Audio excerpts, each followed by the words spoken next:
Bem-vindos ao 10º podcast da nossa reunião de estudos do Evangelho do Grupo Espírita Irmão Áureo. E a gente fica cada vez mais feliz, cada novo episódio dá mais felicidade no nosso coração. Graças a Deus por estarmos aqui, por estarmos contribuindo nesse esforço. Hoje a gente vai apresentar um trabalho conjunto, desenvolvido em conjunto, entre a Lana Márcia e o Ítalo Bianchi. E eles vão trazer para a gente uma reflexão sobre o tema pacificar. No finalzinho, a gente vai fazer a nossa mentalização. Então, se você quiser trazer um copo com água, um recipiente qualquer, com água cristalina, vibre confiando que a espiritualidade maior vai trazer, nesses momentos tão importantes, aquele fluido, aquele medicamento, aquela energia do qual a gente tanto precisa, ok? E a gente não cansa de convidar, tá? Dá um pulinho lá no nosso canal no YouTube, deixa o seu comentário, a sua sugestão, a sua crítica, estamos abertos à participação e a gente quer ver você interagindo, ok? Vamos então ao tema de hoje, pacificar. Meus irmãos, boa noite. Que a gratidão possa transbordar de nossos corações por termos mais uma oportunidade bendita de falar do Evangelho. Vamos fazer hoje uma reflexão sobre o tema pacificar, através da mensagem intitulada Oração de São Francisco, que todos nós conhecemos, e ela é também conhecida como Oração da Paz. Essa mensagem correu ao mundo porque a vida de Francisco de Assis e o legado que ele deixou baseou-se sobretudo na riqueza e simplicidade de uma vida dedicada ao próximo e à espiritualização do ser. Que essa oração possa despertar em nossos corações a vontade de trilharmos o caminho da paz. Ela começa assim: Senhor, fazei-me instrumento de vossa paz. Aqui Francisco define a característica pacificadora do ensinamento cristão. Jesus vivenciou a paz e nos deixou um caminho elaborado para a conquista do nosso ser, baseado em seus exemplos. Em conversa com Tiago e João, que nós encontramos no livro Boa Nova, capítulo 4, Jesus fala sobre a paz de consciência pura e resignação suprema à vontade de Deus. Subentendemos uma profunda serenidade e entrega aos desígnios divinos daquele que vive em conexão com o Criador. Veremos que ela fala de duas posturas imprescindíveis. Consciência pura, que demanda retidão de caráter e resignação. E o segundo, a submissão à vontade do Pai. Isso é uma construção e exige suor e uma disciplina fundamentais. Que sejamos firmes em nosso propósito de melhoria, mesmo que a passos lentos, para construí-la em nós, porque então atingiremos os que estejam à nossa volta. Ser instrumento de Deus nos coloca na posição de servidores, de sermos úteis no projeto de nossa regeneração e de toda a humanidade um dia. Onde houver ódio, que eu leve o amor. Nos mostra um sentimento que ainda é experimentado pela humanidade. O ódio nada mais é que o nosso individualismo insatisfeito, a nossa criança interior que foi contrariada, a não realização das nossas expectativas e exigências. Joana de Ângeles, no livro O Ser Consciente, nos adverte que esse sentimento é a etapa terminal do desarranjo comportamental. Isso é sério, porque indica que já desenvolvemos anteriormente outras emoções que geraram desequilíbrios. Ela ainda reforça que isso acontece mediante a nossa análise injusta do comportamento do outro em relação a nós, possibilitando distúrbios psíquicos e também físicos.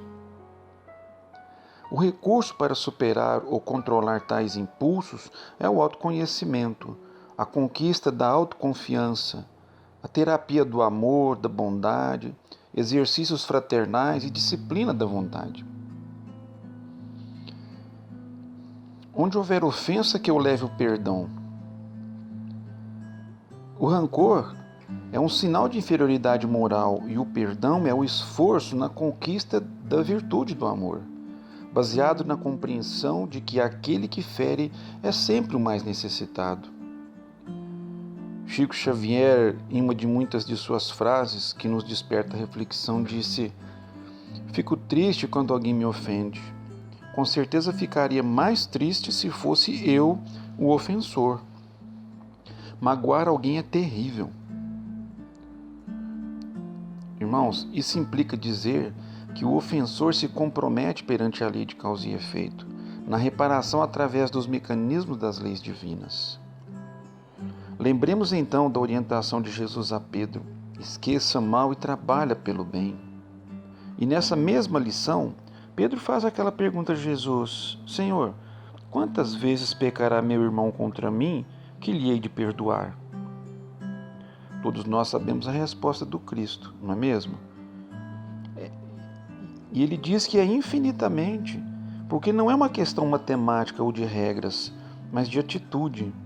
Até que um dia as ofensas não nos alcancem mais e não nos cause mais tumulto na alma. Isso vai chegar um dia para nós. Continuamos com Francisco. Onde houver discórdia, que eu leve a união. A discórdia acontece quando defendemos o nosso egoísmo, não respeitando as diferenças, seja de qual ordem for. Daí brigamos para sobrepor a nossa vontade, o nosso ponto de vista. Lembraremos Jesus, que não impôs nada a ninguém. Esclareceu, orientou e vivenciou os seus ideais. E seus exemplos sobreviveram ao tempo. E há mais de 2000 anos, sua mensagem ainda é fonte inesgotável de ensinamento. Quando as pessoas o procuravam para se curar, ele perguntava: "O que queres que eu faça?" Estava ali respeitando a vontade e o livre-arbítrio de cada um, pois sabia que o amadurecimento de cada espírito vem com o tempo. A união fraternal não se realiza sem que aprendamos a respeitar uns aos outros. Caso contrário, seremos simplesmente um agrupamento de pessoas. Onde houver dúvidas, que eu leve a fé. Buscamos aqui o livro Conflitos Existenciais de Joana de Ângeles. Ela diz no prefácio que o sentido da vida do espírito é de ascensão, o que geralmente acontece através dos desafios existenciais que devem ser vencidos. Ou seja, precisamos nos conhecer nossas fraquezas, dificuldades, mas também identificar o que já temos conquistado, fortalecendo ainda mais. Essas indagações esbarram em questões sobre o sentido da vida. Quem sou? De onde vim? Para onde vou? Qual o meu propósito? A doutrina espírita nos traz a chave para essas questões e, dentre várias lições, nos esclarece sobre a necessidade da fé raciocinada, alinhando o conhecimento e o amor como solução, para assim criarmos condições reais e respostas coerentes para a nossa saúde emocional. Onde houver erro, que eu leve a verdade. A qual verdade Francisco se referiu? Eu sou o caminho, a verdade e a vida. Essa é a recomendação do Cristo que nos orienta a trabalhar no caminho do amor, da verdade e do conhecimento, para que possamos nos libertar do cárcere das nossas imperfeições. Antes a espada era a ferramenta para instituir a verdade. Hoje, a palavra escrita e falada, as postagens nas mídias e redes sociais, que muitas das vezes servem de ringue para discussões estéreis em busca de verdade, de supremacia, que não condizem com a proposta do Cristo. Lembramos aqui da passagem que Pedro cortou a orelha do soldado e Jesus lhe disse: Pedro, guarda a sua espada. E isso é significativo. O que percebemos nas palavras e atitudes de Jesus é que não há espaço para confrontos e violências. pois ao anunciar a boa nova, a expressa numa lógica de justiça, que é a semente da paz, mas é a justiça divina. Onde houver desespero, que eu leve a esperança. Na revista eletrônica Espírito Consolador de julho de 2017, Jorge Essen escreveu um artigo intitulado A Esperança é que nos dá força na vida. Nele o autor discorre sobre a eficácia da prece nos tratamentos hospitalares. O artigo relata uma pesquisa da Universidade do Alabama, nos Estados Unidos, nomeada de Terapia da Esperança. O processo consiste em ajudar pacientes a construírem e manter esperança diante da doença,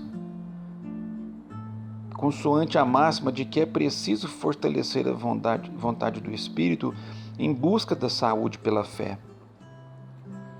Percebemos aí a importância dessa emoção, desse sentimento na reconstituição do nosso equilíbrio, que impregna nosso corpo espiritual, chegando também ao nosso corpo físico.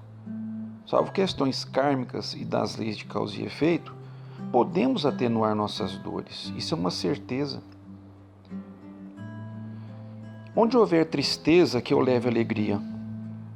Não vamos falar de tristeza, ela já é uma hóspede tão frequente em nossas vidas. Vamos focar na alegria. Para isso vamos recorrer a uma lição linda de uma passagem de Jesus com Bartolomeu, também no livro Boa Nova, no capítulo 8, quando ele questiona o discípulo: já viste, Bartolomeu, uma boa notícia não produzir alegria? Achas então que eu teria vindo a este mundo sem essa certeza consoladora? O Evangelho terá que florescer primeiramente na alma das criaturas antes de frutificar para o espírito dos povos. E a minha mensagem há de proporcionar grande júbilo a quantos a receberem de coração. Isso equivale a dizer, então, que devemos nos encher de bom ânimo, alegria e gratidão pela vinda do Cristo que nos trouxe palavras de vida eterna, para que possamos construir o reino de Deus em nossos corações. Lembrar ainda que viver com alegria não impede a presença da dor, que muitas das vezes se faz necessária pela nossa imprevidência, mas nos enche de coragem e bom ânimo para enfrentá-las. Onde houver trevas, que eu leve a luz. A maior escuridão é a da nossa própria ignorância, de não querer perceber as impurezas que carregamos em nossos corações. Busquemos a luz do conhecimento e do amor. O conhecimento pode libertar nosso raciocínio e as ideias que, com o tempo, abrirá espaço para o amor em nossas vidas. Jesus é a luz imperecível a iluminar a humanidade. Sua mensagem, ainda hoje, ecoa pelos 4 cantos da terra, irradiando em nosso favor. Deixemos a luz do Cristo nos envolver e, assim, influenciar as pessoas e os ambientes por onde passemos, colaborando para um mundo melhor. Ó Mestre, fazei com que eu procure mais consolar que ser consolado. Neste trecho, Francisco roga ao Mestre que nos dê força e sabedoria para irmos de encontro aos que sofrem, para servir e amparar, mas deixa a lição um pouco mais difícil quando diz para vencer o nosso egoísmo, não buscando retribuição qualquer. Nesta passagem, nos recordamos da orientação de Joana para o Divaldo, quando ela, vendo ele lamentar-se pelas próprias dificuldades, lhe diz: quem se dedica a enxugar as lágrimas dos outros não tem tempo para chorar. É claro que a benfeitora não está dizendo que não precisamos cuidar de nós, mas que não temos tempo para lamentações. Nos esclarece que a melhor forma de buscar vencer as nossas más tendências é através do trabalho no bem. Compreender que ser compreendido. Compreender as limitações que todos temos, todos carregamos nossas sombras. É preciso dar chances para que nossos valores surjam no entendimento que nos leve à disciplina de nossas emoções.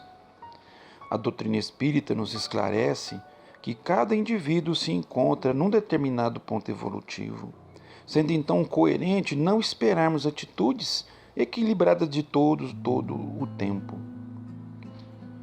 Busquemos o exercício da empatia para melhor compreender o outro, entendendo aqui o seu conceito como capacidade de se colocar no lugar do outro, no contexto do outro, com sua história de vida, porque do contrário, se eu vejo o outro com as minhas experiências, pela minha ótica, eu não estou vendo o outro, estou vendo a mim mesmo e isso é indício de egoísmo. Amar que ser amado. Eis o maior mandamento. No texto, a lei do amor, escrita no Evangelho capítulo 11, item 8, diz que o amor resume inteiramente a doutrina de Jesus, sendo o sentimento por excelência. Segundo Emmanuel, no livro Fonte Viva, lição 91, é a força divina do universo. Em nossa condição espiritual, ainda não conseguimos dimensionar esse sentimento. Nos faltam elementos de vivência evangélica para conseguirmos compreender. Não que não temos afetividade pelo próximo, mas na perspectiva do Cristo, ele se refere ao amor a tudo e a toda a humanidade sem apego, sem sentimentalismos, sem egoísmos, sem retribuições. Pois é dando que se recebe.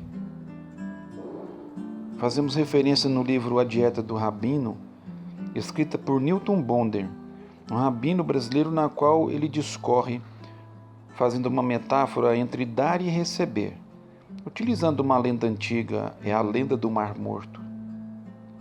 A lenda se refere a 2 mares de Canaã, o Mar da Galileia, que era abundante em vida, e o Mar Morto sem vestígios de vida. A questão se explica pelo fato do Mar da Galileia receber de outros rios, deixando fluir de si as águas do Rio Jordão, por exemplo, que terminam no Mar Morto. Esse Mar Morto, porém, retém as águas e não as deixa seguir. Não sabe receber, pois receber é estabelecer uma relação com a natureza e com o universo. É esse movimento que gera equilíbrio entre dar e receber. É da lei divina, lei da ação e reação. Isso se dá de várias formas, através de atitudes, palavras, gestos e pensamentos. Somos sempre os primeiros a serem beneficiados. Como nos disse Jesus, aquele que beber da minha água terá vida em abundância. Para isso precisamos aprender a dar de si, sem esperar nada em troca, porque a vida se encarrega de contribuir em nosso favor. O nome disso é caridade. Portanto, não adianta nos instruirmos e deixar o conhecimento represado. Toda água parada tende a apodrecer, gente. Isso gera miasmas deletérios, apodrecendo a água. Não serve para mais nada. Então, dar e receber tem uma relação direta com atitude, com decisão, com propósito de vida que nós reencarnamos para conquistar e colocar em prática. É perdoando que se é perdoado. Como já falamos sobre perdão em outro tópico da mensagem, busquemos refletir sobre a ótica da reconciliação, lembrando a orientação de Jesus em Mateus 5:25. Reconciliai-vos o mais depressa possível com o vosso adversário, enquanto estáis com ele a caminho, para que ele não vos entregue ao juiz, o juiz não vos entregue ao oficial de justiça, e não sejais recolhidos em prisão. Achei muito interessante a interpretação referente a esse trecho, escrita por Ana Teresa Camesmier, no livro Palavras da Alma. Ela diz que temos de nos reconciliar com nossos adversários por nossa causa. Lembrando mais uma vez que o primeiro beneficiado sempre somos nós. e dá ênfase temporal a esse movimento necessário. Ou seja, a lição diz que isso tem que ocorrer em breve, pois não sabemos por quanto tempo teremos ainda a possibilidade de procurar nossos desafetos diretamente para resolver o que é preciso. Ela ainda faz uma comparação com as nossas feridas físicas. Se nos demoramos para procurar a cura, ela infecciona, causando mais dor. Isso vem de encontro com as orientações dos Espíritos no livro Céu e Inferno, capítulo 7, trata do Código Penal da Vida Futura, que nos traz considerações oportunas referente à nossa postura diante das faltas cometidas, recomendando 3 condições necessárias para apagar os traços de uma falta e as suas consequências. O primeiro é o arrependimento, momento pelo qual assumimos nossas responsabilidades perante o ocorrido. O segundo, expiação. E o terceiro, a reparação, como o desejo de refazer, restabelecer a conexão afetiva com o que foi lesionado e continuarmos nossa jornada evolutiva. E é morrendo que se vive para a vida eterna. Podemos fazer várias reflexões a respeito desse último trecho da oração. A que achei bem conveniente para o momento pelo qual o planeta está passando, apoia-se no contexto mais psicológico, referindo-se à morte do ego, ou seja, do eu no sentido de individualismo, e a vida eterna como uma consequência da mudança de postura, na vivência das conquistas espirituais que nos conduzem a Deus. O apóstolo Paulo, em carta aos Efésios, versículos 22 a 24, diz: Quanto à antiga maneira de viver, vocês foram ensinados a despir-se do velho homem, que se corrompe por desejos enganosos, a serem renovados no modo de pensar e a revestir-se do homem novo, criado para ser semelhante a Deus em justiça e em santidade provenientes da verdade. Nos convida a vencer as imperfeições para que possa brotar e frutificar as virtudes com Cristo para um mundo regenerado. Então a gente percebe que a solução das nossas vidas nós vamos encontrar buscando um conhecimento junto com Cristo, com a doutrina espírita, com a ciência, com a filosofia e a religiosidade que precisa reverberar em nossa alma e repercutindo assim com o passar do tempo para o nosso derredor, influenciando quem quer que esteja compartilhando as nossas experiências. E para concluir as reflexões de hoje, vamos encerrar com uma mensagem do irmão Áureo no livro Amar e Servir, na lição 26. Diz assim: Bem-aventurados os pacificadores, proclamou o Divino Mestre. Felizes sabemos nós, os que conseguem, sob o influxo dos benfeitores do mais alto, amparar a multidão dos aflitos, semeando nos corações desesperançados a confiança no Supremo Pai, secando lágrimas, aliviando dores, apacentando revoltas, lenindo chagas morais, encorajando os desanimados e restituindo aos caídos do caminho a dignidade de viver. Este é o trabalho inarredável dos discípulos fiéis do Divino Amigo, dos servidores leais do Evangelho. Desejamos a todos paz, alegrias, saúde e muita luz. Obrigado.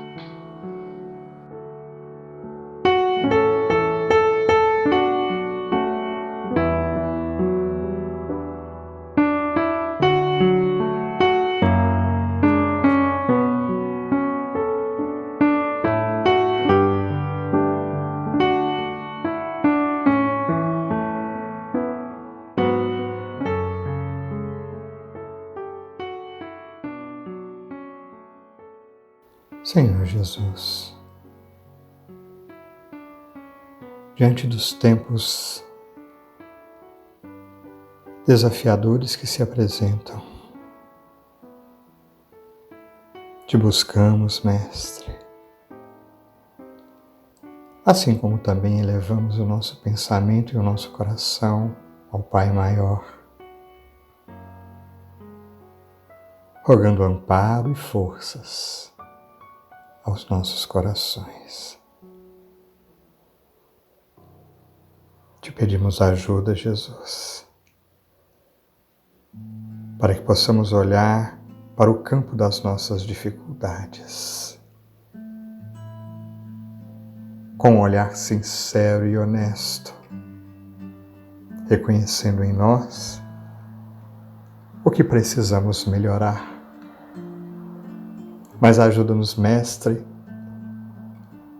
a ter também para conosco um olhar compassivo, reconhecendo nossas limitações. Mas lembrando-nos do teu exemplo de trabalho contínuo, Jesus, e refletindo em quantos corações luminosos atuam em teu nome incansavelmente sobre a terra inteira. Te rogamos, Mestre, ampara-nos à vontade, para que trabalhemos cada dia mais na seara interna e nas realizações edificantes, no campo dos nossos sentimentos e valores, e também estendendo as mãos, levando também o auxílio físico a todos que necessitam e que pudermos amparar. Ajuda-nos, Jesus, a trabalhar em nós e também a trabalhar no mundo, a realizar no campo íntimo e também realizar no campo material o bem possível. Pois reconhecemos, Mestre amigo, pelos ensinamentos do teu Evangelho e pelo amor que viveste junto a nós, que este, enfim, o caminho para construirmos a paz em nossos corações e a paz no mundo que nos cerca. Que nesses instantes de oração, Mestre, possa o nosso espírito vibrar intensamente, relembrando o quanto somos necessitados, e assim vibrando ainda mais para todos aqueles que necessitam, encarnados e desencarnados. Que possamos nos lembrar do teu amor pela humanidade inteira. E ao nos sentirmos assim envolvidos, possamos, da nossa pequenez, nesses momentos, buscar o esforço para vibrarmos com as luzes pequeninas ainda, mas acompanhando-te os passos, Jesus. Pela nossa terra, por cada coração que aqui está caminhando, amparado nos teus braços amorosos, Jesus. Sigamos assim, continuando sempre no melhor esforço do dia de hoje. Graças te damos, Jesus. Que assim seja.